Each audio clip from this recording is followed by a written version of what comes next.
Next question we want to tackle is, what is a good conversion rate? And that's an important one. Conversion is whenever you attract traffic, you want this traffic, these visitors, to do something on your site, right? It could be downloading an ebook, it could be making a purchase, it could be requesting a proposal, it could be scheduling an information call, etc. So the conversion would really mean if there are 100 people coming into your site and one person fills in the form, that would be a 1% conversion rate. If there are 2 people of these 100, we would have a 2% conversion rate. This is why at the beginning of every Erica consulting call we do, we try to establish the conversion of organic traffic in order to know what those people really do on the website once we bring them in from Google. There's no point in bringing in people that never convert if you don't get any conversions. Scaling the SEO and your organic traffic is only bringing in more people that don't convert. So you probably need to tweak your offer, your messaging, your text, your copywriting, etc., your pricing, etc.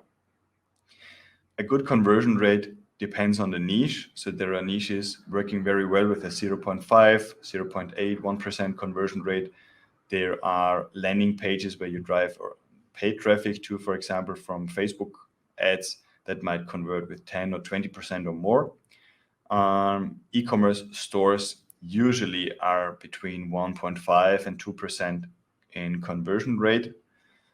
The rest really depends on your niche and what's your value proposition.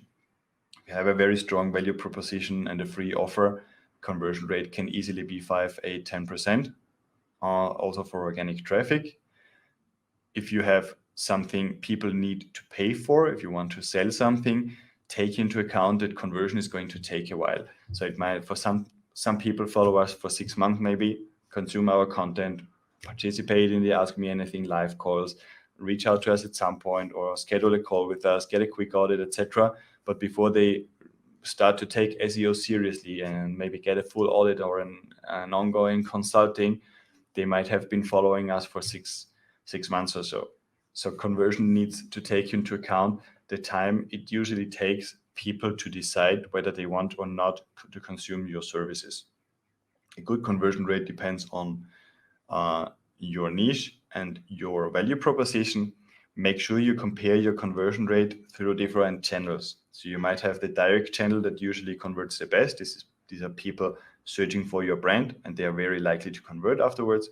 You have an organic channel from search where people usually find you through your content, etc. This can take quite a while until it converts. So you might want to open up the conversion window a little bit more here. Check out the paid conversions as well. Very often a paid search after a few months leads to a purchase. Take this into account as well.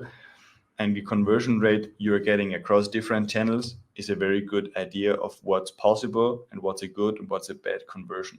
A bad conversion doesn't mean necessarily that your offer is bad. A bad conversion can mean that you attract the wrong audience from Facebook. Bad conversion can mean that you need to bring in people maybe more from a broader space and walk them hand-holding towards your offer. Do some hand-holding, bring them to your email list and warm them up a little bit. Cold traffic, meaning people not exposed to your brand or your product, is always converting with very slow 0.something digits, if at all. So make sure you warm up your audience, let them know your brand, know your value proposition, know your testimonials, etc. Give social proof so that they can really decide on whether they want to take the next step and when. The last question we got ahead of this call was, is CTR a ranking factor? CTR means click-through rate. And what this refers to is that if you have, if you appear on search like 100 times on user search results and you get 1 click and everybody else ignores your search results, you have a 1% click-through rate. The click-through rate, you can check it on Google Search Console. This is also a part of our training where we go through how we can optimize this click-through rate and see an increase in traffic just by getting more clicks from search. So if you have the same impressions, what can you do in order to get more clicks on your search result? Essentially, you can optimize the page title, which is the blue title that usually shows in search, and you can optimize the meta description, which is the text below the blue title. What you want to do here is you want to have a compelling reason to click on your search result. And in order to make copywriting or compelling, you need to kind of think about the state of mind of the user who is performing the search. What do they need to see in order to believe that your search result is going to give them the best possible answer to their doubts, to their problems, to their questions? And if you manage to do this, you're going to see CTR skyrocketing. I've seen things like 10x, meaning getting 10 times the traffic they got before just by optimizing page title and meta description.